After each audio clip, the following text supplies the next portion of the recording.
right, this is a quick video to show you how to complete this assignment that you're going to be looking at for today. So this is the assignment. If you click on it in a classroom, this is what you're going to be getting. It's called Who's Your MP? And what you're going to do is you're going to go to this website right here, and you're going to use that to fill in this table right here.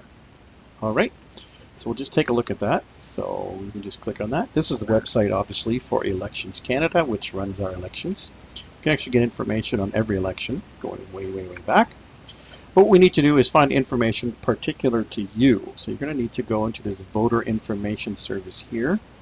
And what you want to do is put in your postal code. So this is the postal code for this school. So I'll just put that. Now the problem with this one, it's my postal code is not, it is too big for any one riding. So I need to go to my street. So I go to Lancaster, put search. And then it actually even needs my street number in order to find the appropriate riding. So I will click that. Here I am. So here's my information here. And this is where almost all the information that I need in order to fill in my chart is. So just take a quick look at the chart at some of the things that we need. So we want the riding name there, and then that's the MP's name there. Here's the name of the electoral district, so that's also the riding. So let's go back into here and find some of that information. So here is my electoral district, Hamilton West, Ancaster, Dundas. So we'll just copy that out. It can go right into here. Paste. And my population of my riding, let's go back. There's my population right there, copy. Put that in there, that's how many people live in it. I get a picture of my MP. So I'm kind of, these are my candidates, which you could do, but this is also my current MP, or my member of parliament, is Philomena Tassi. I can go directly to her website, so I'm just going to open that in a new tab. And on here, oh look, there's a picture right there for us. So I will just copy that image, go back in here and paste that right there. And there we go. Over here, I need a map of the riding, so let's go back into here. And up here, there's a number of different things. We'll click map. Oh, here's a map.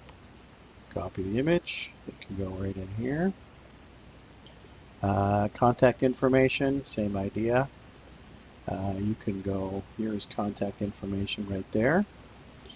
Some of the other things. Oh, the election results. So back in here, if you look up at the top, past results. So here are the 2019 results from the election we just had. You can see she won quite easily. So looking in here, you're just going to enter that information right there. Once this whole thing is filled out, there's your MP name right there. So you put Philomena Tassi. Trying to find some of her main beliefs or what she did before may require you to go further. So one way, you could try their party website or their personal website. You can also just search Google. Wikipedia is pretty good for this. The only thing with Wikipedia, of course, because everybody can write this, there's a good chance that this was written by her. But here is her education and early careers. You can see she actually worked just up the road at Bishop Tonnes. And all the information here is pretty much filled out. And all you need to do next is in this little paragraph here, you're going to explain whether or not you would support this MP. So you just say, you give a couple reasons. So you have, if there were an election, I would support this MP because of this reason, and this reason, and then sort of wrap it up. Or I would not support this MP because of these reasons. And that's all you have to do for this assignment.